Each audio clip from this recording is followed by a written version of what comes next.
Clark Rhodes had spent 364 days learning to live without another soul on his land, and on the 365th day, a wagon rolled up to the claim next door and shattered every last piece of progress he had made.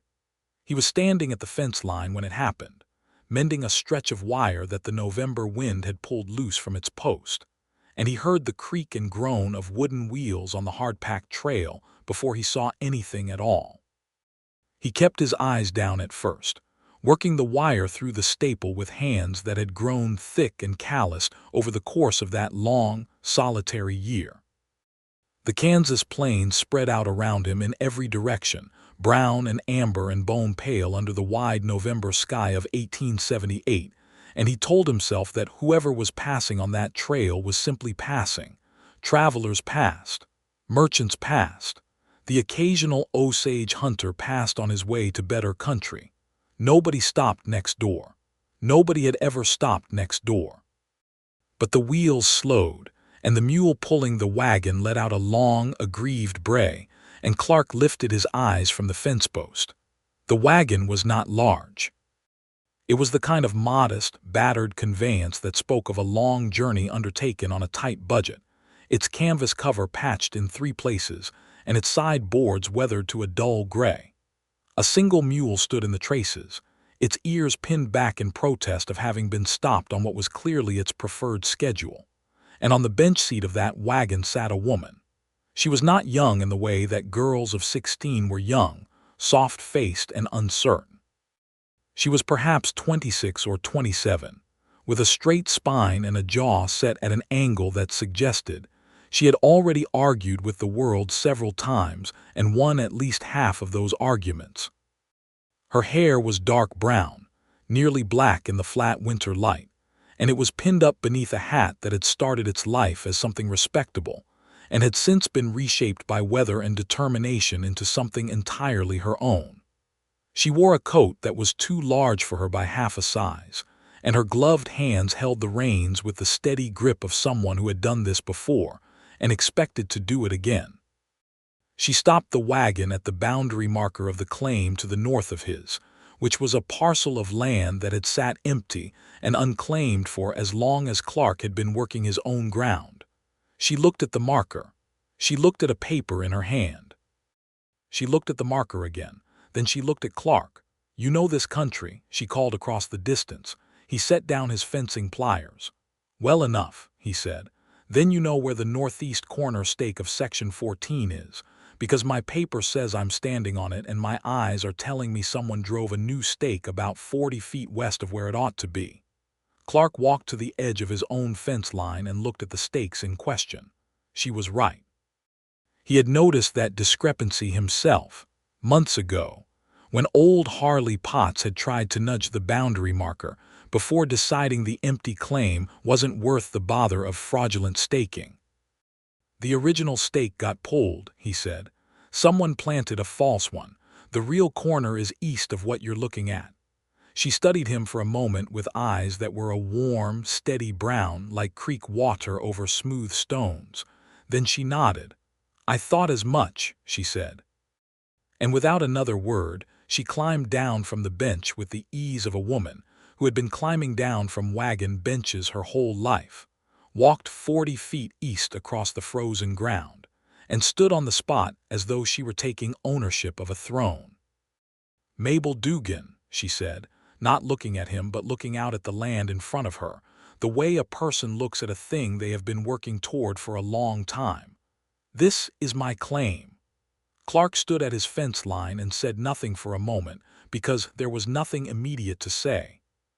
He was a man of 31 years with a lean face and gray eyes the color of weathered timber, and he had chosen this stretch of Kansas prairie specifically because it was far enough from the nearest town of Caldwell to ensure that no one would bother him. He had filed his claim in the autumn of 1877, shortly after his wife Ellen had died of typhoid fever in Wichita, and he had spent the following year building a life designed for one person.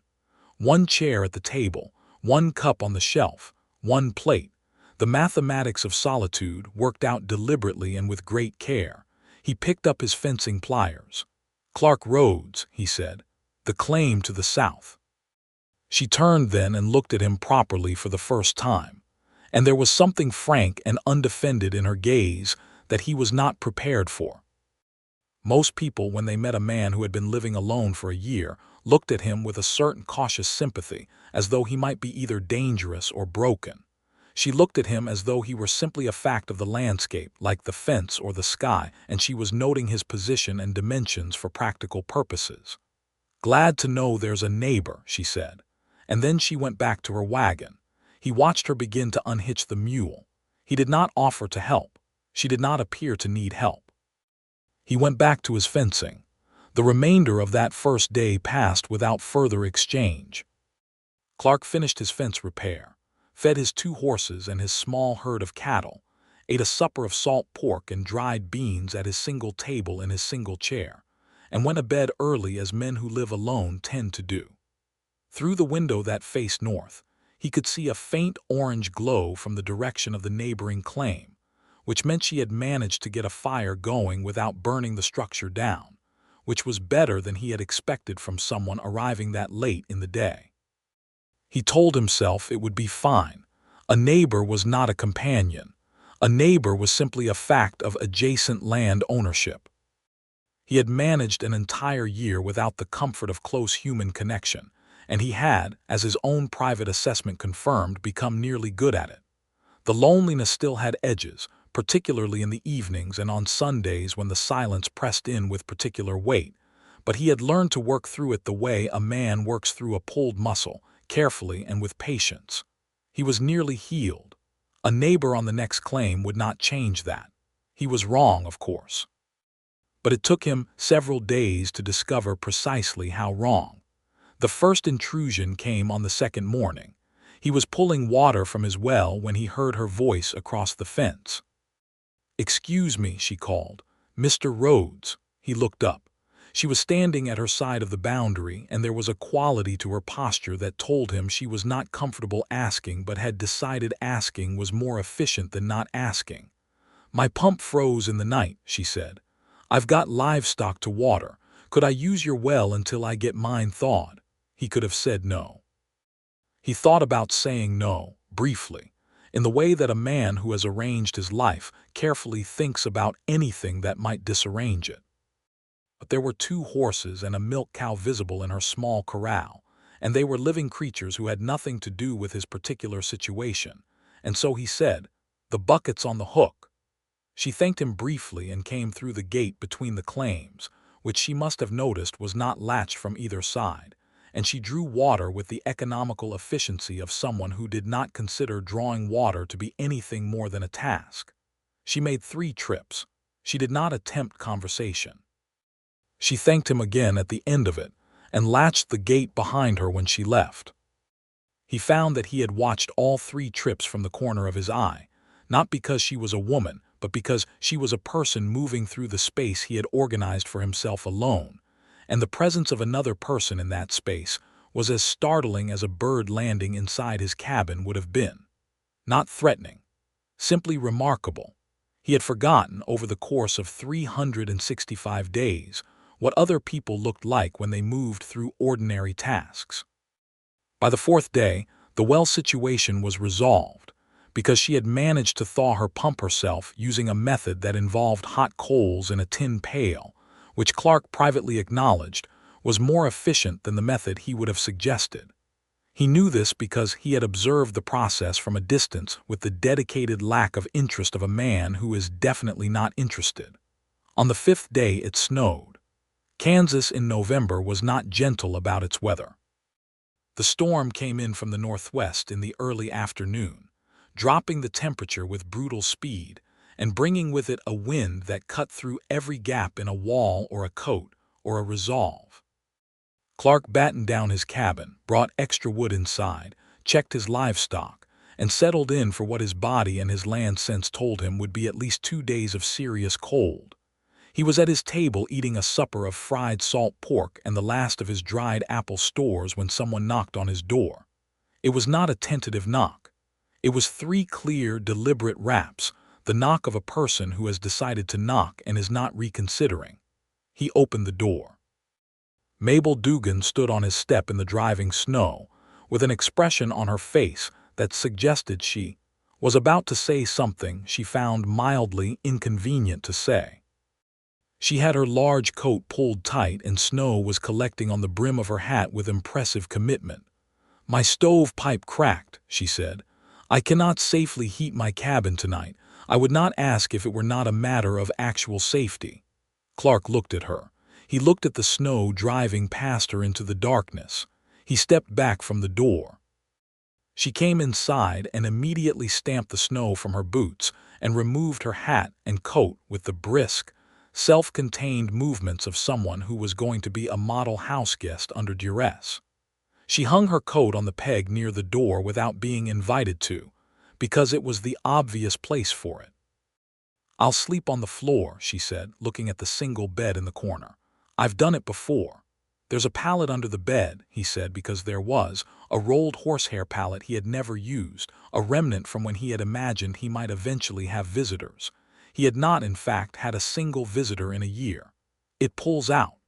He set it up near the stove and gave her his spare blanket, which he had also never used. She thanked him once and lay down, and was, as far as he could tell, asleep within 15 minutes.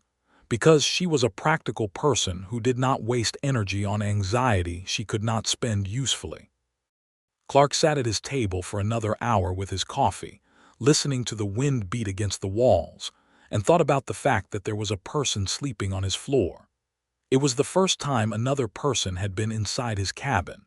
He was aware of her breathing, slow and steady, as a sound that was distinct from all the sounds his cabin usually made, and it was at once deeply strange and, in a way he was not prepared to examine closely, not entirely unwelcome.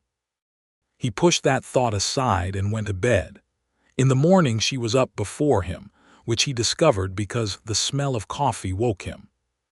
She had found his coffee and his pot and his single cup, and she had made coffee, and she was standing at his window looking out at the snow-buried world with her own cup, which she must have brought from her coat pocket, because he certainly did not own two cups. She heard him stir and said, without turning around, "The storm's easing. I should be able to get back and assess the pipe damage by midday. There's coffee." He sat up and looked at the back of her, this woman standing in his cabin in the gray morning light, and he felt something shift very slightly inside his chest, like a stone that has been frozen in place all winter beginning, almost imperceptibly to move. He ignored it. He got up and drank his coffee. The pipe damage turned out to be significant, and he went over in the afternoon because a cracked stovepipe in a Kansas winter was a life-threatening problem, and he was not willing to let a person come to harm because he was committed to solitude. The crack was in the elbow joint, and he had spare pipe fitting in his shed that would fix it, and so he spent 2 hours in the late afternoon cold fixing her stovepipe, while she mixed flour and water and salt into biscuit dough on her kitchen table. Her cabin was smaller than his, and she had done more with it. She had a piece of cloth hung over the window for curtain material, a rough blue and white check that brightened the gray boards of the wall considerably. She had a small collection of books on a shelf she had clearly built herself from scrap lumber, the joints slightly uneven but solid.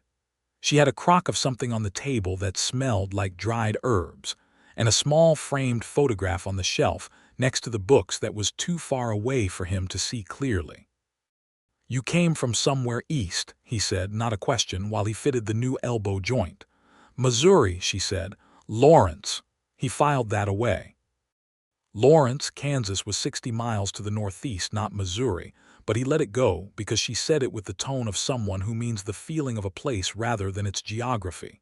"Family?" he asked, and immediately was not sure why he had asked that since he had not been asking questions of anyone for a year. "A brother," she said. "Thomas. He's in Wichita. He filed on a claim there and is trying to make cattle work." She paused. "We both got the same idea at the same time but went different directions.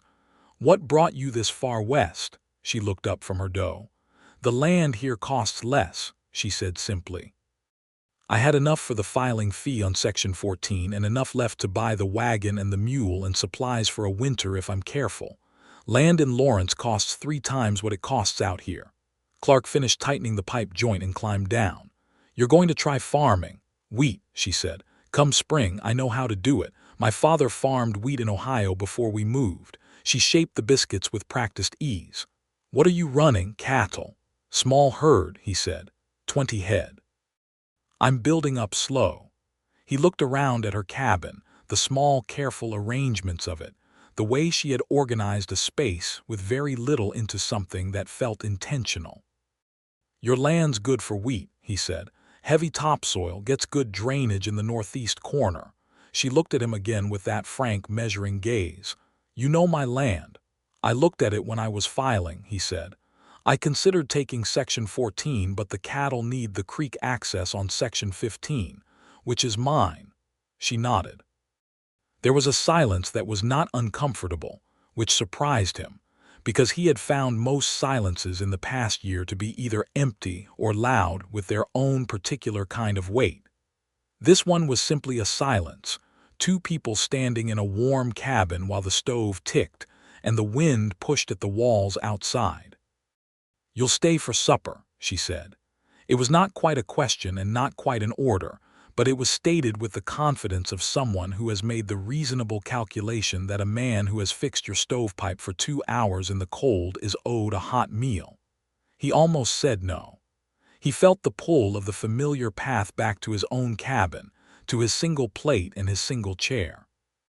But the biscuits were browning in the cast iron pan, and she had pulled a small pot of beans from somewhere, and the warmth of her cabin after 2 hours in the cold was a physical reality he could not argue with. Obliged, he said, and sat down. That supper was the first meal Clark Rhodes had eaten in the company of another person in 367 days. He was acutely aware of this. He was also aware that conversation with Mabel Dugan was not the effortful, self-conscious thing he had expected it to be after a year of near silence. She talked when there was something to say. She was quiet when there was nothing. She had opinions about Kansas land policy and the railroad rates that were strangling farmers and the reliability of certain seed varieties in clay-heavy soil. And she expressed these opinions with the same directness she applied to everything else, as facts of her understanding rather than positions she needed defending. He found himself responding. He found himself saying things he had not said aloud in a year, thoughts he had carried around in the interior of his solitude like stones in a pocket, heavy and unexamined. He told her that the winter wheat yield on the eastern claims was averaging poorly this year because of the dry October, and she asked why, and he explained about the moisture levels in the subsoil, and she listened with genuine attention, not the polite half-attention that people with somewhere else to be give to conversations they have already decided are not important. He walked back to his cabin in the blue-gray dusk of a cleared winter evening, the snow glittering hard and cold in the last of the light, and he stood on his own step for a moment before going inside and noticed that the evening felt different. Not lighter, exactly, but less weighted with its own particular silence. He went inside and did not examine this too closely. December arrived, and with it the particular rhythm of neighboring that cold country imposes on people who live close to each other in hard weather, a rhythm of small practical exchanges that build, without either party quite intending it, into something resembling a connection. She borrowed his post driver to set new fence stakes. He borrowed her opinion on a spot of mold appearing on his stored grain, which she correctly identified as not the dangerous kind. She shot a prairie hen that landed in his yard because her aim was better, and she had the gun in hand, and she brought him half of it. He killed a coyote that had been worrying both their livestock lines, and she was grateful in the practical, unsentimental way she was grateful for everything, with a clear thank you and no performance. Caldwell was 7 miles to the east, and they both needed to make the supply run before the worst of January set in.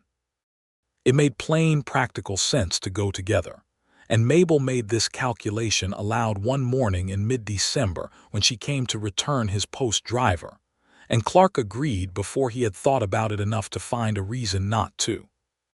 They drove to Caldwell in his wagon because it was sturdier, with her mule tied behind, and the 7 miles took a little over 2 hours in the cold. Caldwell in 1878 was a cattle town in its working prime, the southern terminus of the Kisham Trail, a place of saloons and mercantile establishments, and the particular energy of a town where significant money moved through on its way elsewhere. Clark knew the town well enough. He had been coming every few weeks for supplies. He had kept to himself when he came, bought what he needed at Haynes Mercantile, exchanged whatever brief words were required with the proprietor, and left. Going to Caldwell with Mabel Dugan was a different experience. She was known at the post office, which surprised him, because she had only been on her claim for 3 weeks. But she had already written letters and received letters, and engaged with the postmaster, Mr. Hensley, in sufficient conversation that he greeted her by name and asked after her stovepipe situation with genuine concern. She bought seed catalogs at the Mercantile and spent 20 minutes in serious discussion with Ira Haynes about the merits of different winter wheat varieties. And Ira Haynes, who was a man of few words and strong opinions, actually pulled out his own notes on the subject and compared them to hers. Clark stood near the hardware goods and watched her, and thought about the fact that she had been on that claim for 3 weeks, and had already woven herself into the fabric of this town's daily business more thoroughly than he had in a year. It was not a comfortable thought. It pointed toward something about himself that he had been avoiding looking at directly.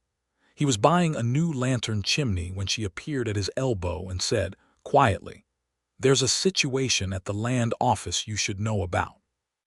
He followed her to the land office on the south end of the main street, where a heavy-set man named Potts, the same Harley Potts who had fiddled with the boundary stakes, was in conversation with the land registrar about the northeast corner of Section 14. He was claiming, with apparent seriousness, that his own earlier filing had precedence over Mabel's. Clark had been in a few serious situations in his 31 years, and he had learned that the best response to most of them was a very calm, very clear statement of fact. He stepped into the land office and said, "The original boundary stake for Section 14's northeast corner was pulled and replaced with a false one, about 40 feet west of the true position. The false stake was set after the section was vacated by the previous claim holder, which means any filing based on the false stake position would be fraudulent. I observed the false stake placement and can testify to it." Harley Potts turned and looked at him with the expression of a man calculating odds. Clark met his gaze with the patient steadiness of someone who has nothing pressing he needs to get to, and is prepared to stand in a land office all afternoon if required. Potts was not a man accustomed to people who genuinely did not intimidate easily. "This ain't your business, Rhodes," Potts said. "It's my neighbor's business," Clark said. "That makes it adjacent to mine." The land registrar, who was a careful young man from Ohio named Whitfield who took his legal responsibilities seriously, looked at the filed documents and Clark's testimony and Mabel's original filing date, which preceded Potts's by 11 days, and ruled that Mabel Dugan's claim was valid and prior, and that any challenge to it would need to be taken to the county court in Wellington, which everyone in the room knew would cost more in time and legal fees than the land itself was worth to a man like Potts. Potts left without further argument, though he pushed the door open harder than necessary on his way out. Outside on the boardwalk, Mabel stood beside Clark and looked down the main street to where Potts was climbing onto his horse. "Thank you," she said, with the quality of meaning it that she brought to all her words. "He'll leave it alone now," Clark said. "He's not a man who invests heavily in losing propositions." She looked at him sideways, the winter sunlight catching the angle of her cheekbone and the line of her jaw.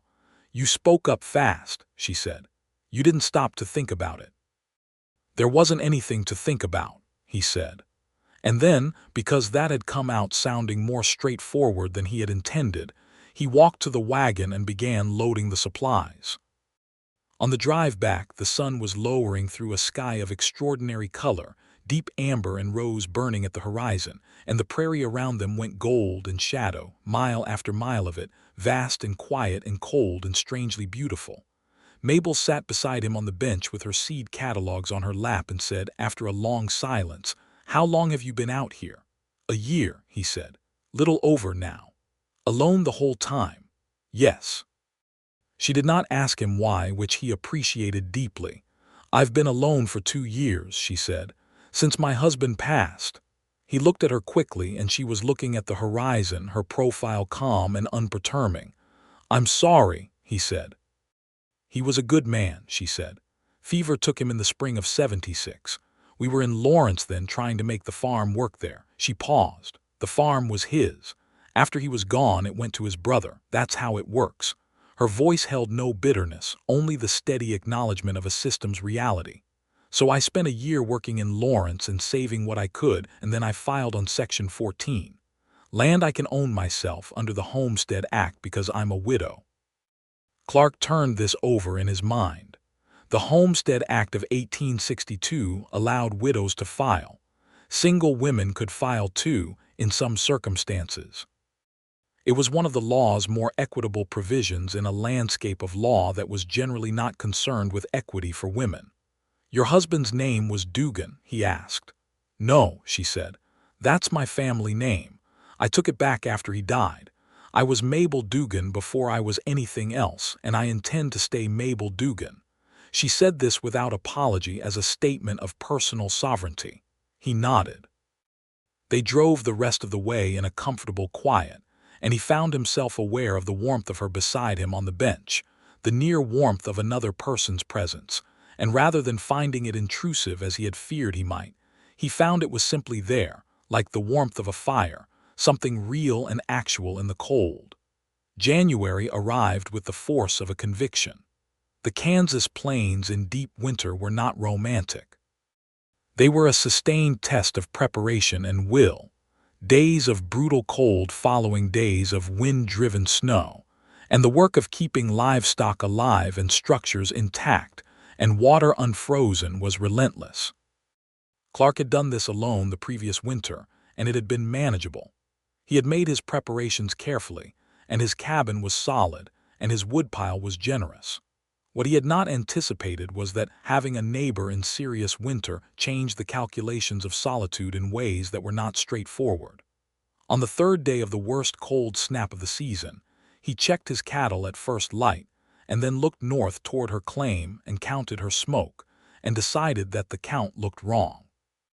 He walked to her fence line and knocked, and she came to the door looking tired and pale, and told him that 2 of her fence posts had gone down in the night, and she had been up since 3 in the morning trying to keep her livestock from drifting south into the open country, and she had not eaten since yesterday afternoon. He fixed her fence posts. She did not argue. She made them both coffee and a pan of cornbread, and they ate standing at her stove, because neither of them wanted to sit down and risk the energy it would take to get back up. And he told her about a sheltering technique for cattle in hard cold that involved stacking extra hay bales on the north side of the corral. And she told him that she already knew about that but had run short on hay, and he had surplus. So 2 days later he brought 2 bales from his own store and added them to her corral wall. He told himself this was the behavior of any decent neighbor in hard country. He was right. It was also the behavior of a man who had begun, without fully realizing it, to be invested in the continued well-being of a specific person. February. The cold eased in the second week, as it sometimes did, offering a week of deceptive mildness before the next assault. Clark used the break to work on his cattle shed, adding a section he had been meaning to build since the previous spring. He was working on the roof framing one afternoon when Mabel appeared at his fence line with her coat open and her sleeves rolled up, looking like someone who has been engaged in her own construction project and has a question. "Do you have a level?" she called. He had a level. He brought it over and she used it to set a new shelf she was building into her cabin wall, a longer one to hold her canned stores. While she worked with the level, he looked at the shelf construction and noticed that the joinery was more sophisticated than what most homesteaders managed, mortise joints rather than simple nailing. "Where did you learn to do that?" he asked. "My father," she said, checking the bubble. "He was a carpenter before he farmed. He said that a woman who knew how to use a saw and a level and a plumb line would never be entirely at anyone's mercy." She adjusted the shelf slightly. He was right.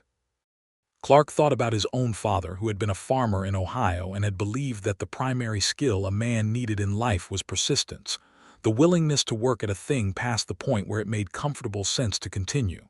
He thought his father had also been right. He thought about what it meant that he had spent a year applying that lesson to solitude. "Your father's still living?" he asked. "No," she said. "He and my mother both. Cholera in '68. I was 16. Thomas and I were already working by then, so we managed." She handed him back the level. "Yours died in the war," he said. 63.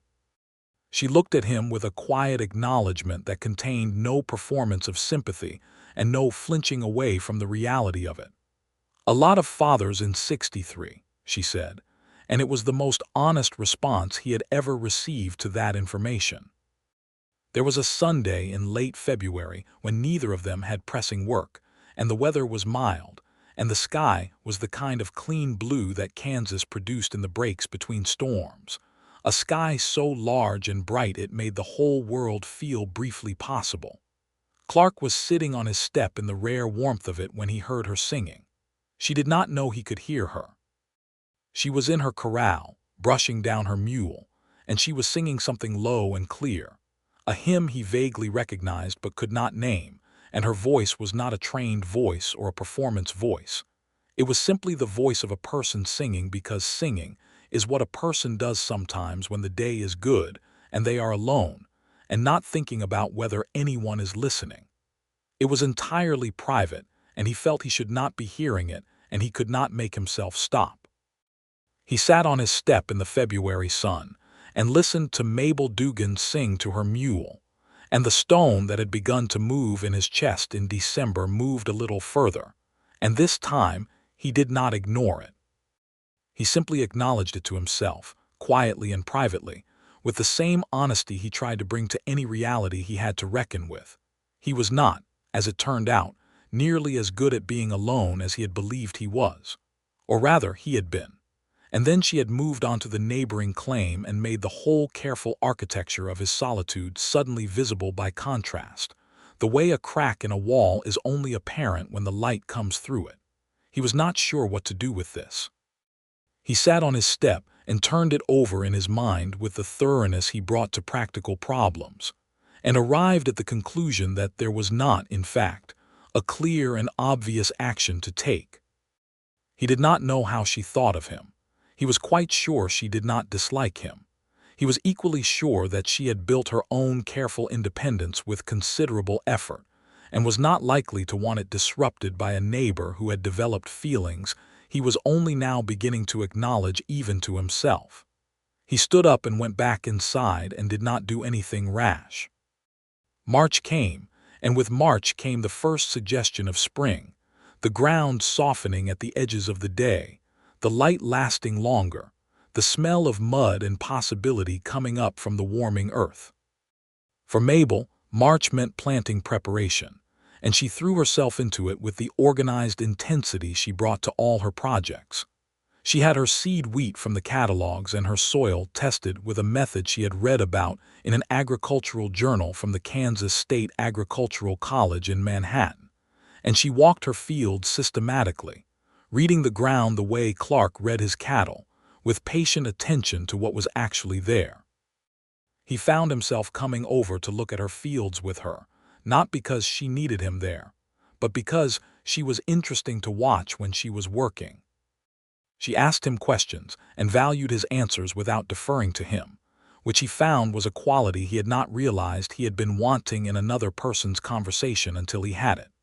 Most people either assumed his knowledge was greater than theirs, which created a false dynamic he did not enjoy, or dismissed his practical experience in favor of their own theories, which was equally unhelpful. Mabel took what was useful from what he said and combined it with what she already knew and used both. One afternoon in mid-March, when the sky had turned threatening in the west with the metallic quality that meant serious weather, they were both in her fields and she said, without looking up from the soil test she was reading, "There was a man in Caldwell, Potts. I saw him speaking to you last week when I went for supplies." Clark had run into Potts outside the mercantile, and Potts had made a comment, not explicitly threatening but in the vicinity of threatening, about the fact that Clark had publicly contradicted him at the land office. Clark had said 2 sentences in response and walked away, and had not mentioned it to Mabel because he had assessed the probability of Potts doing anything actionable as low. "He was making noise," Clark said. "Nothing more." "He was making noise at you because of me," she said. Now she looked at him directly and seriously. "I don't want you to take consequences for my business, Clark." It was the first time she had used his given name, and it landed with a quiet specificity in his chest that was disproportionate to the syllable. He filed this away. "Potts is not a serious problem," he said. "He's a man who talks around the edges of things without committing to them. That kind of man eventually moves toward easier targets." "You're very certain," she said. "I've been watching men like Potts my whole life," he said. "They calculate. When the calculation stops favoring them, they stop." He met her eyes. "You're not alone in this, Mabel." There was a moment where she looked at him and something moved in her expression that he could not quite read, a brief opening in the careful self-sufficiency of her face, like a door swinging half an inch. Then she looked back at her soil test, and the moment closed. "Thank you," she said, in the quiet, fully meant way she said it when she actually meant it. The spring storm that had been threatening came through that night, a good solid rain that the fields needed, and Clark lay in his bunk listening to it on his roof and thought about the half-inch opening in her expression, and went asleep feeling something that it took him until morning to identify as hopeful. He had not been hopeful in a considerable time. It felt strange, like a joint that has been stiff for months beginning to move again. Useful, unfamiliar, real. April brought planting, and with it, a kind of joyful, exhausting labor that left no time for complicated feelings, and no energy for anything other than work and sleep. Clark's cattle needed moving to the spring pasture, which required a full week of fence work and water management that occupied every daylight hour.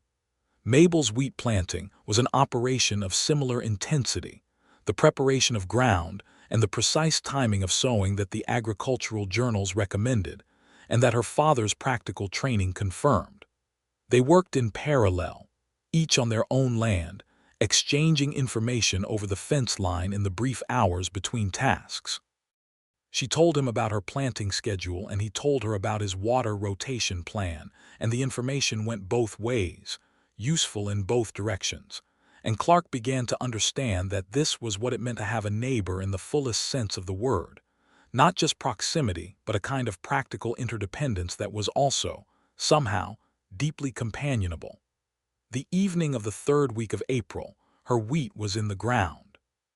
He saw her standing at the edge of her south field at dusk, looking at the turned, seeded earth with an expression that was tired and satisfied in something else, something private, that he identified after a moment as prayer or the secular equivalent of it, a person alone with what they most hope for and cannot control. He did not interrupt. He watched from his side of the fence, this woman standing in the last of the April light, and he thought about the fact that she had done an extraordinary thing, had come alone to a piece of raw prairie and worked it through a Kansas winter, and gotten her wheat in the ground by April with nothing but her own preparation and persistence, and the stubborn application of her father's lessons. He thought it was one of the more remarkable things he had ever seen a person do, and he had seen people do remarkable things. He went over the next morning with the intention of saying something to that effect, and arrived at her fence gate to find her crying. Not dramatically, not loudly. She was sitting on her step in the early morning cold with her cup of coffee, and she had been crying and was in the process of stopping, which is sometimes the most private moment in the whole arc of grief, because a person has not yet had time to reassemble their face. She looked up and saw him and did not pretend she had not been crying, because pretending was not, as he had observed, a thing she did. "Morning," she said, with a voice that was slightly roughened. "Morning," he said, and sat down on the step beside her without invitation because it seemed the correct thing to do. She was quiet for a moment. Then she said, "Thomas wrote. His cattle operation failed. He's lost the claim and he's going back east to find work." She looked at her coffee. "We had the same plan at the same time. He went his direction, I went mine. We thought we'd both make it work out here." She paused. "He's all the family I have left." "Is he safe?" Clark asked. "He's fine," she said. "Just broke." She almost smiled. "He says he'll come see me when he has the fare for the journey. I don't know when that will be." Clark sat beside her in the morning cold and thought about what it meant to have one person in the world and have them at a distance, going backwards. He knew something about that. He had been alone for a year in its fullest version, without even that one person. He had the sudden, strong conviction that he did not want her to be in that version. "He'll come when he can," Clark said. "And until then you're not without people." She looked at him. The morning light was the particular clear gold of early spring, and she looked at him with those warm brown eyes and the full directness of her gaze, and he felt the stone in his chest complete its movement, settling into a new position that was, he realized, its correct position. It had been working toward this for months. "I know that," she said quietly. "Thank you, Clark." He should have said something then. He had the thought and he had the words and he let them pass, because he was a careful man and she had just received sad news, and he was not going to say what he was feeling when the occasion for it was not right. But he stayed and had coffee with her, and they talked about her brother, and about family, and about what it meant to choose a direction on the map and then live with that choice. And by the time he walked back to his own place, the morning had warmed, and she was standing up from the step with that straightened spine he had come to recognize as her return to the day's work. And the grief of the earlier hour had been absorbed back into her, carried inside where she carried everything that was too heavy for the surface. May arrived like a promise kept, warm and green and full of the particular beauty of the Kansas spring, the prairie grass coming up with startling color, the sky full of birds moving north, the smell of the earth turning rich and alive after the long cold. Mabel's wheat was showing green rows across her north fields, clean and regular, and she walked the rows every morning checking the growth with the focused satisfaction of someone who has gambled their resources on a thing and is watching the thing come through. Clark had occasion, in the second week of May, to go into Caldwell for supplies and legal business, specifically to renew his water rights registration at the county office. He was coming out of the county registrar's when he heard raised voices from the direction of the Southwestern Hotel, which sat on the corner of Main and Kisham, and was the sort of establishment that conducted the rougher edges of Caldwell's cattle trade commerce.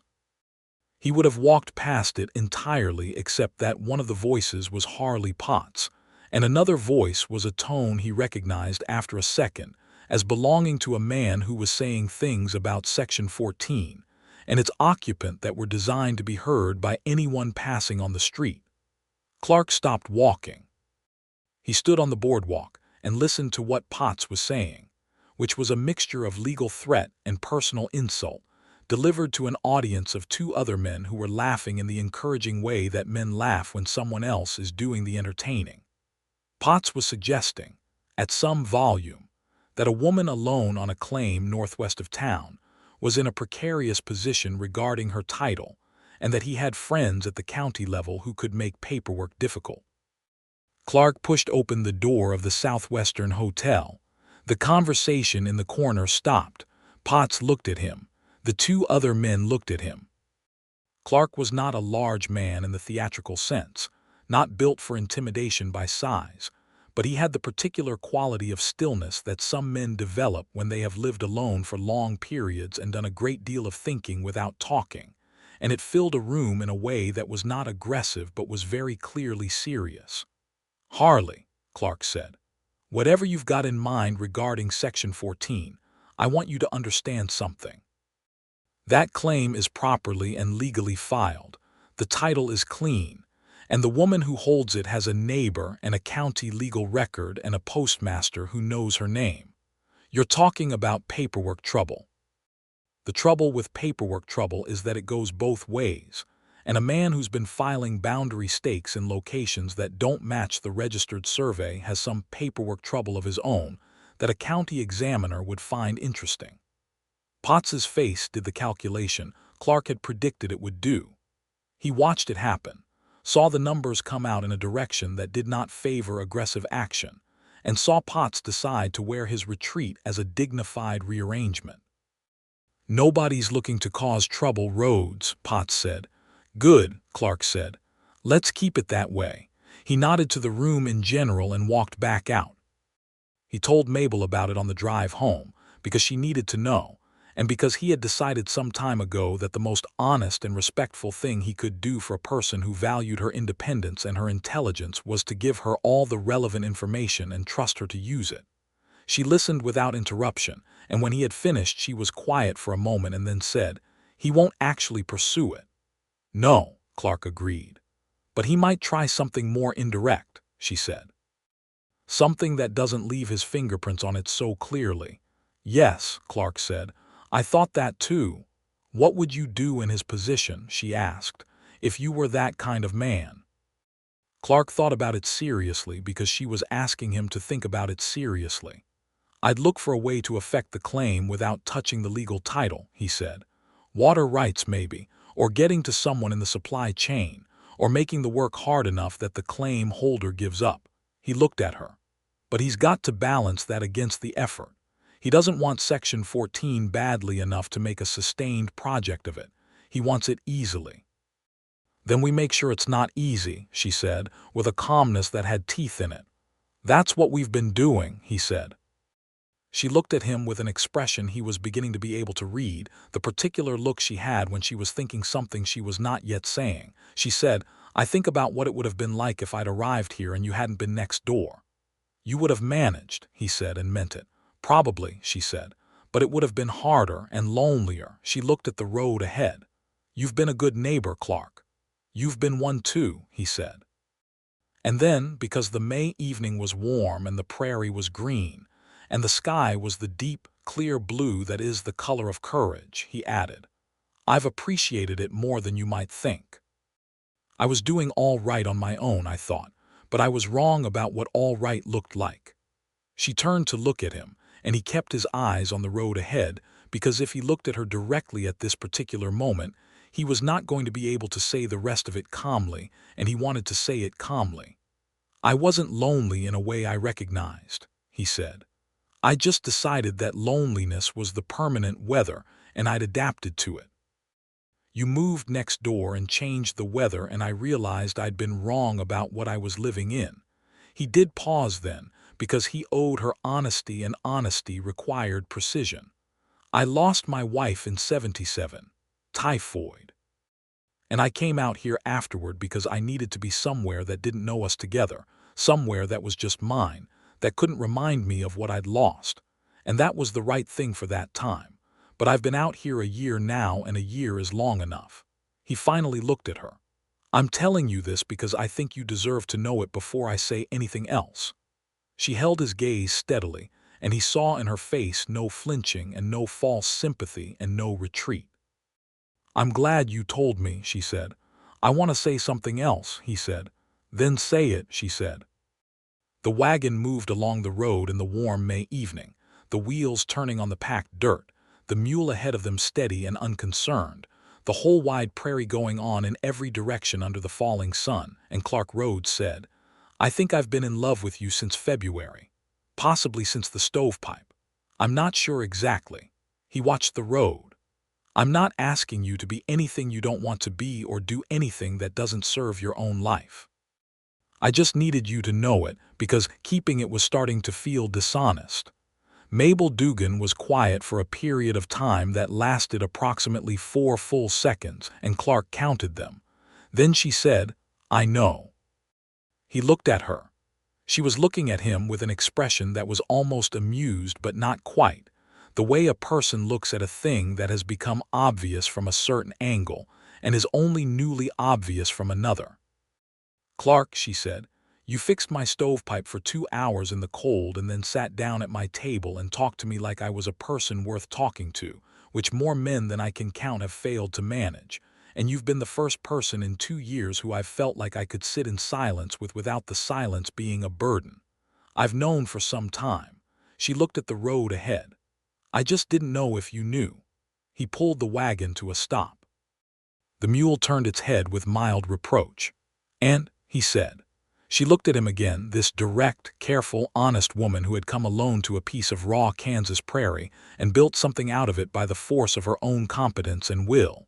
And she said, with the quiet certainty she brought to all her assessments, "And I love you too," which I find both entirely logical and somewhat inconvenient, given that I spent 2 years learning to not need a person's company to feel whole.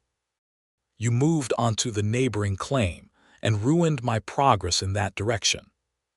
He sat there looking at her with May sunlight going orange and rose across the prairie, and thought that of all the things he had expected this conversation to be, he had not expected it to feel this much like water after a long dry season, real and immediate and very cold and very clear.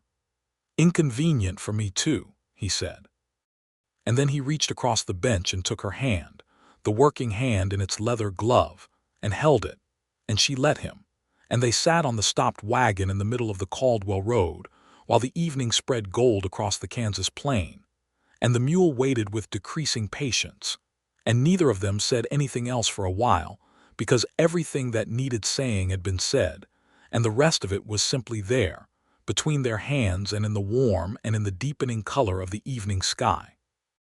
He kissed her for the first time that evening at her fence gate, which was neither a dramatic location nor a private one, since the land in both directions was open and visible for considerable distance. But when he stopped the wagon at the boundary between their claims and helped her down, and she looked up at him in the dusk light, he bent and kissed her, and it was not tentative and it was not brief. And when he stepped back, she stood looking at him with her hair escaping its pins in the evening breeze, and her expression was the most completely open thing he had ever seen on her face, stripped of the practical competence and the self-sufficient calm, just Mabel, just the person underneath. All of it, and she was beautiful. "Good night, Clark," she said. "Good night," he said, and stood at the fence watching her cross to her door, and she glanced back once at the step, and he raised his hand, and she went inside. He walked back to his cabin in the dark and his single chair and his single cup and his single plate, and looked at all of them with the clear understanding that the mathematics of his life had just fundamentally changed.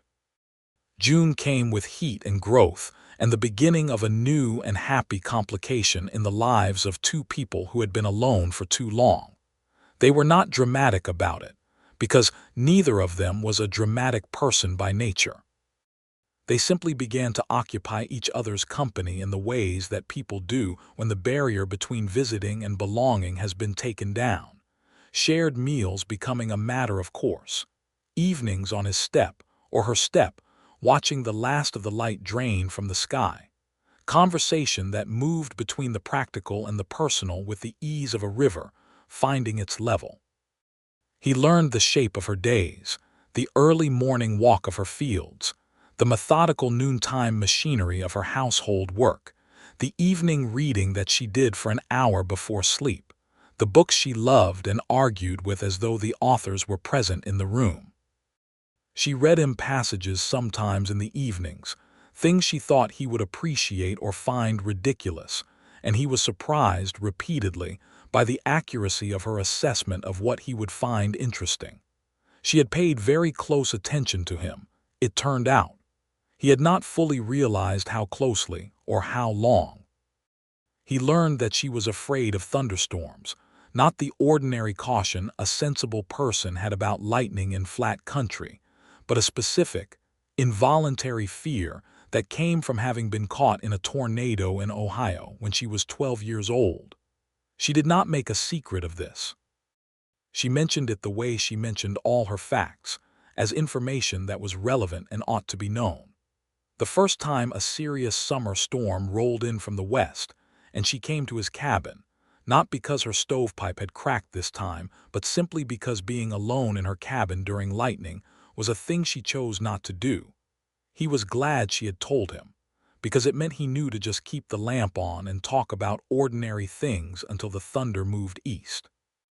He learned that she laughed quietly and entirely without warning at unexpected things, the deadpan humor that arrived sideways in the middle of a serious sentence, and that when she laughed she tried to suppress it for approximately a half-second and then gave it up, and it was, he discovered, his absolute favorite sound in the world. She learned that he was not, in fact, as self-contained as his year of solitude had made him appear, but was in his natural state a person who thought about things carefully and then wanted to discuss them with someone he trusted, and had simply not had anyone to discuss them with for a year, and so had compressed the discussing part until it had nearly atrophied. She drew it out of him with the patience of someone who knows that a thing that has closed in self-protection does not open by force, but by consistent warmth and safety. She asked him questions and waited for the full answer and responded to the full answer, and he found himself talking more in the summer of 1878 than he had talked in the entirety of 1877, and discovered that talking was, in fact, a thing he had missed without knowing he was missing it. He told her about Ellen. It took several conversations across several evenings, because it was not a story that went in a straight line, the way grief rarely does. He told her about the marriage, which had been a good one, built on genuine affection and shared labor, not a romantic conflagration but the steadier kind of love that holds up under ordinary weather. He told her about the typhoid and the speed of it, the way a week had changed everything, and about coming out to the claim afterward because he could not bear to be in the city where they had been together. He told her this without drama, only with the truthfulness of a man who has had a year to sit with a thing and come to some kind of terms with it. She listened with the quality of attention that was her particular gift, fully present, not rushing toward the reassuring thing to say, simply there. When he was finished, she said, "She sounds like she was worth loving." She was, he said, and then after a moment, "You are too." In July he asked her to marry him. He did this with considerably less ceremony than the occasion perhaps deserved, because he was not a man who could deliver ceremony with a straight face, and she was not a woman who required ceremony to take something seriously. He did it on a Tuesday evening while they were both sitting on his step watching a massive thundercloud build on the western horizon with extraordinary architectural beauty, white and purple and lit from within by lightning that was still too far to hear. "Mabel," he said. "Yes," she said without looking away from the cloud. "I want to ask you something." "Then ask it," she said. "Will you marry me?" he said. "I mean that as a real question and not a formality. I'm asking because I want you to consider it properly and tell me what you actually think." She turned and looked at him with the full weight of her attention, and he met it without flinching, because he had been practicing that for several months now. "You understand what my answer would mean practically," she said. "If I marry, my claim becomes part of a joint estate. I would need to know that Section 14 is my land as much as yours, that I have an equal hand in what we do with it." "It would be yours as much as mine," he said immediately. "That's not something I'd have to think about. And I would keep the name Dugan," she said. Not Rhodes was what she was not saying but saying. "Mabel Dugan Rhodes if you prefer, but not only Rhodes." "Mabel Dugan Rhodes," he said. "Perfect." She looked at the thundercloud for another moment. Then she said, "Yes, Clark, I will marry you." He put his arm around her, and she leaned into his side with the complete unself-consciousness of someone who has been waiting to do exactly this, and sees no reason to pretend otherwise. And they watched the thundercloud build and flash above the darkening prairie, enormous and beautiful and entirely uninterested in them. And he felt something in his chest that he had not felt in 2 years and had not expected to feel again. A particular variety of settled happiness that is different from joy and different from contentment, and is the specific feeling of a life that has found its correct shape. They were married in Caldwell in August of 1878 at the Methodist Church on the east end of Main Street. The wedding was small but not sparse, because Mabel had made connections in town in the 9 months of her residency that Clark had not managed in a year. And Ira Haynes came, and the postmaster Hensley and his wife, and the county registrar Whitfield, and a young woman named Clara who ran the millinery and had become, in the quiet way that Mabel built friendships, a genuine friend. Clark's neighbor to the south, an old cattle hand named Jim Briggs who had arrived the previous spring, and who had, over the course of the summer, become the first person Clark had had a genuine conversation with that year besides Mabel, stood up as his witness. Mabel wore a dress that was the dark blue of a clear evening sky, which she had made herself from fabric she ordered from the mercantile with the characteristic precision of someone who knows what they want and has measured correctly. She carried prairie wildflowers that Clara had helped her arrange. She came down the aisle of the small church with the straight spine and the steady eyes and the jaw set at its particular angle, and Clark stood at the front of the church and watched her walk toward him, and felt the particular reverence that a man feels when he has been trusted with something of tremendous value, and is aware of the weight of the responsibility and genuinely glad to carry it. The minister, a serious young man named Reverend Aldrich who had arrived in Caldwell that spring from Illinois, asked them the questions, and they answered them clearly and without hesitation.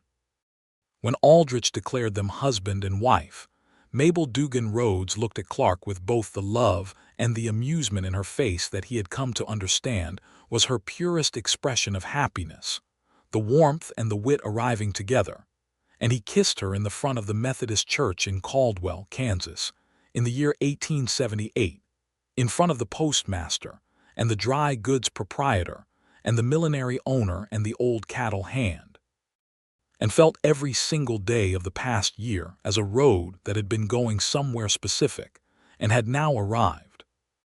They held a small celebration at the Southwestern Hotel, which was an establishment of dubious moral character during cattle season, but did a perfectly adequate supper in the quieter months, and had a room with a good fiddle player on weekends. Jim Briggs told a story about Clark's cattle that was mildly embarrassing and entirely true. The postmaster's wife made a speech that was genuinely moving and concluded with practical advice about flour storage. Mabel danced with Clark to the fiddle music with the same ease she brought to everything, moving in the small open space between the tables as though dancing were a thing she had done a great deal of and enjoyed, which he had not known about her and discovered with considerable pleasure. They rode home under the August stars, the two claims side by side in the warm night, the wheat stubble of her harvested north field silver in the moonlight, and she leaned against his shoulder on the bench, and he drove with one arm around her, and it was, he thought, the most ordinary, extraordinary moment he had ever experienced. Mabel's wheat harvest that first summer came in better than the county average. Clark's cattle operation grew through the fall with the addition of 10 more head purchased at the Caldwell market in September. They worked the two claims as a unit, making decisions together with the particular efficiency of two people who have complementary knowledge and equal standing, and no interest in establishing dominance, which meant their conversations about land management and crop rotation and cattle movement were genuinely productive, rather than the elaborate negotiations that such conversations become when one party has more power than the other. October brought Mabel's brother Thomas to their door.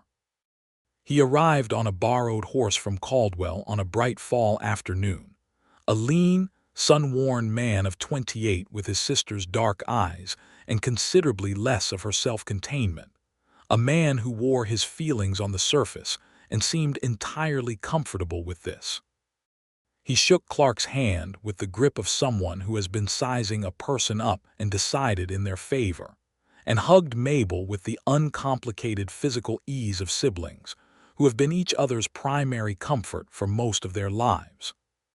He stayed for 2 weeks, sleeping on the pallet near the stove that had once been Mabel's emergency accommodation, and he helped with the fall fence work and the cattle rotation, and the kitchen garden harvest. And in the evenings the three of them sat at the table that Clark had, at some point in the summer, replaced with a larger one. And Thomas told stories about his failed cattle venture in Wichita with the humor of a man who has processed his disappointment and arrived at the useful parts of the experience. Clark liked him. It was impossible not to like someone who looked at his sister the way Thomas looked at Mabel, with the specific pride of a person who has known someone their whole life and watched them become exactly who they were always going to be. When Thomas left, riding back toward Caldwell to take a job he had arranged at a feed store in town, he shook Clark's hand again and said, quietly and seriously, "You're a good man, Rhodes. I know she can take care of herself, but I'm glad she doesn't have to do it alone." He paused. "She's been alone a long time." "I know," Clark said, "so had I." Thomas nodded and rode east, and Mabel stood beside Clark watching him go with an expression that held both the sadness of a departure and the particular relief of a person who knows the important people in their lives have met and recognized each other's worth. They spent the winter of 1878 and 1879 in a cabin that had slowly, over the months, become a home in the fullest sense, not a shelter against the weather, but a place that two people had filled with their combined life. Clark had built a proper second chair. Mabel had expanded the bookshelf and added her curtain material to both windows. There were 2 cups on the shelf, and often a third and a fourth, because Jim Briggs from the South Claim had taken to dropping by on Sunday evenings with a kind of casual regularity that they were all pretending was not a deliberate social arrangement while clearly appreciating it. In January of 1879, Mabel told Clark she was expecting their first child. She told him in the morning, after breakfast, with the directness she brought to all information delivery, looking at him across the table with steady eyes and the slight forward tilt of someone waiting to see how a thing lands. Clark sat with it for approximately 3 seconds and then crossed the space between them and held her, and she held him back, and neither of them said anything for a long moment, and then she laughed, the short, suppressed, then-released laugh that was his favorite sound in the world, and he understood that the laugh was happiness, specific and complete and real. The spring of 1879 brought everything growing, Mabel's wheat in the fields and the child growing in her, and the cattle herd expanding, and the 2 claims working together as a single enterprise with 2 names on the deed, Clark Rhodes and Mabel Dugan Rhodes, equal and legal and permanently recorded in the Sumner County Land Office. They hired a hand for the summer, a young man named Pete Alderson from a failed claim further west, 19 years old and willing and able, and between the 3 of them the combined operation was running with an efficiency that would not have been possible a year before. Harley Potts had moved on. Clark heard this in April from Jim Briggs, who had it from the Caldwell barber, who had it from the county registrar.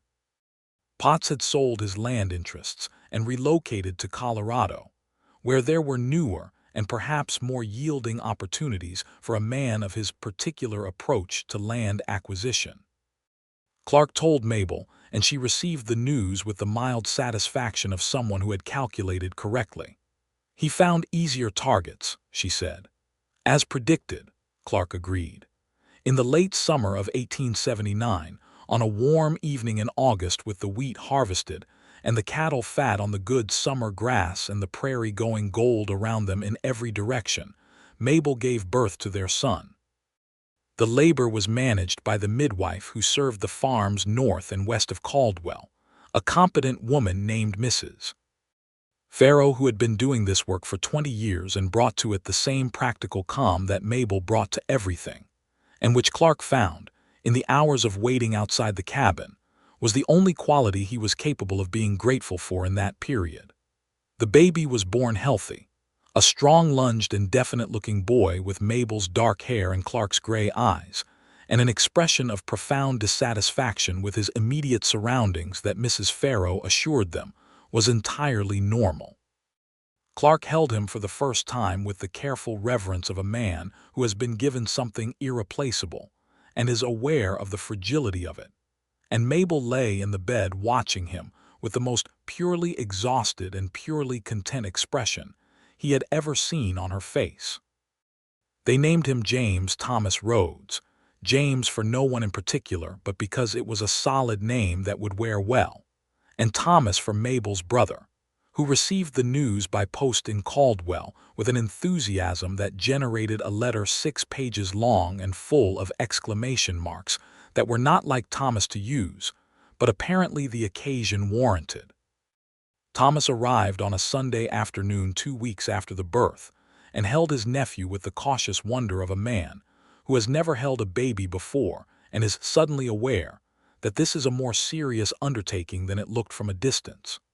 The baby, James Thomas, looked up at his uncle with the focused intensity of an infant examining a new fact, and Thomas looked down at him with the expression of a man who has just understood something important about what the future means.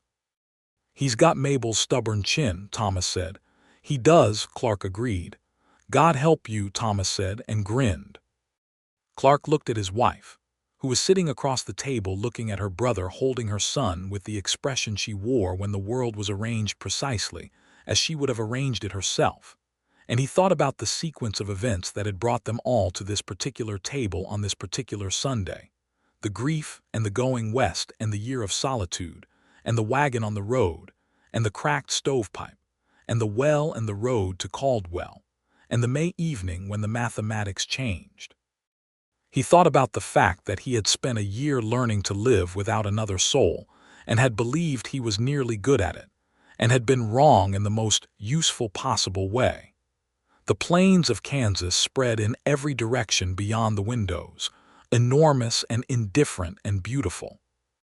The prairie was going amber in the September light, and somewhere in the north field the last of the wheat stubble stood silver against the blue sky, and the cattle in the south pasture were moving slowly toward water in the long amber evening, and James Thomas made the small sound that he made when he was deciding whether or not to be unhappy about something, and Thomas murmured a distraction to him that worked, and Mabel looked at Clark across the table with those warm creek-brown eyes.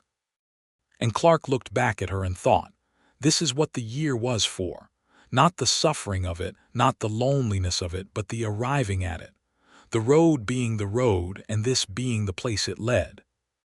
The years continued from that point as years do, one following the other with the particular rhythm of life on working land in the last quarter of the 19th century, which is to say with hard work and seasons and the small daily negotiations of a shared life, and enough joy to make the hard work feel worthwhile. Clark expanded the cattle operation steadily and carefully, not gambling but building, the way a man builds who knows the value of what he has and does not want to risk it on impatience. Mabel's wheat farm became one of the most productive small operations in the county, and she began writing letters to the State Agricultural College about soil management techniques that she had developed through her own systematic observation, and received letters back from professors who took her seriously, which pleased her considerably and surprised no one who knew her. Thomas eventually left the feed store job in Caldwell and filed on a claim 8 miles to the east of Clark and Mabel's land, a piece of ground with good bottomland along a creek that was suited to mixed farming. He came to Sunday dinner regularly and was an enthusiastic and reliable uncle to James Thomas, who grew from an infant of profound opinions into a toddler of even more profound ones, with his mother's directness and his father's patience, and a combination of both that was, in practice, formidable. In the spring of 1882, Mabel told Clark at the kitchen table that they were going to have a second child, with the same direct calm she had brought to the first announcement, and he crossed the room in the same way and held her, and this time there was no 3-second pause because he knew exactly what he felt. The second child was a girl, born in November of 1882, with Clark's gray eyes and a head of extraordinary dark curls that were entirely her own business. They named her Clara May, Clara for the friend at the millinery who had remained a genuine fixture of their lives, and May for the month in which Clark had, on a stopped wagon on the Caldwell Road, said the thing he had been not saying for months.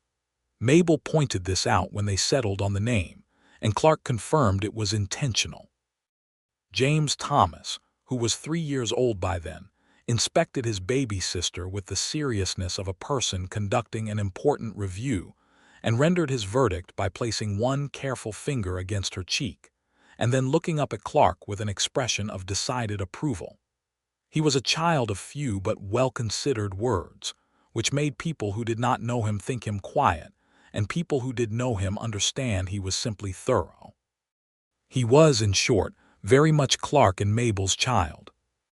The land that had been two separate claims worked as one enterprise, the fence line between them still there in a technical and registered sense, but walked through freely and often, became the foundation of something that had not been planned but had been worked toward with the consistency of two people who brought all their effort to all their things. The cabin that had been Clark's cabin and had briefly been the shelter of one person against the weight of loss became the home that two people built into something larger, room added to room, the table replaced again with a longer one, the single-person mathematics of its original configuration so completely overwritten as to be nearly impossible to remember. Nearly. Clark remembered. He kept it not as grief, but as the specific map of how he had come to where he was, the solitude that had been real and the progress at living in it that had been real, and the woman who had moved onto the neighboring claim and dismantled it so completely without trying to and without apology, and in doing so had given him something he had not known he was still capable of having. On an evening in the late summer of 1883, when James Thomas was almost 4 and Clara May was 8 months old, and the prairie was going gold in the long August dusk, Clark and Mabel sat on the step of their expanded cabin, her leaning against his side, both of them watching the last of the light drain from the enormous sky. James Thomas was asleep inside. Clara May was asleep. The cattle were settled in the south pasture. The wheat stubble of the harvested north field stood silver against the darkening east. "Do you know what I thought?" Mabel said, "the first morning after the stovepipe, when I came in and you were asleep and I made the coffee." "Tell me," he said. "I thought there is a man who has been very alone for a long time," she said, "and I thought it because you had one cup on the shelf, one plate on the shelf, one chair at the table. And I thought, whoever he was before he came out here, he has worked very hard to convince himself that this arrangement is sufficient." She paused. "I thought it might be important to have 2 cups. He looked down at her. "That's why you brought your own cup that night." "That's why I brought my own cup," she confirmed. He laughed, which was not something he had done frequently in his life before a certain point in the late autumn of 1878, but which had since become considerably more common. "You were fixing me before I knew I needed fixing," he said. "No," she said. "I wasn't fixing you, I was just there. You did your own fixing." She looked at the sky. "I just made it seem like a better idea than staying broken." He thought about this with the care it deserved and decided she was right, as she generally was about things she had considered properly. He had done his own work. The year of solitude had been real and necessary.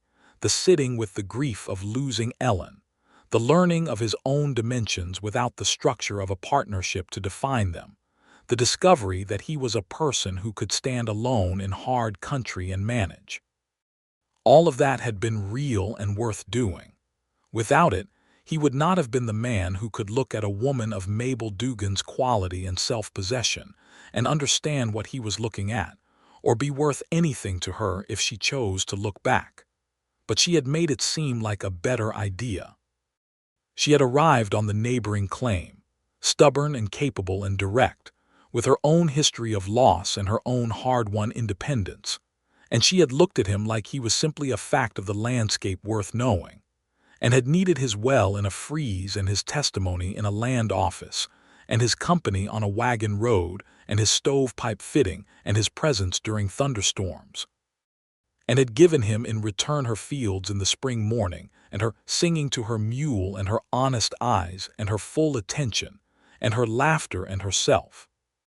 He put his arm around her and she settled against him in the warm dusk with the ease of long practice, and the prairie spread out before them in every direction, gold and silver and enormous, going quietly into the night. "I love you, Mabel," he said. "I know," she said, in the tone she had been using for this statement since May of 1878, which contained both the seriousness of the truth and the warmth of the ongoing astonishment that it was still true. "I love you too."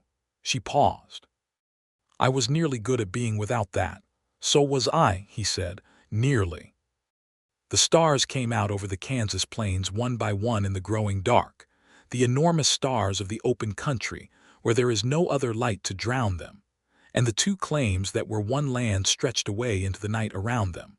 All of it theirs, all of it worked and known and loved, and the sounds of sleeping children came soft through the window behind them, and nowhere in the whole wide world was there a single thing left unresolved.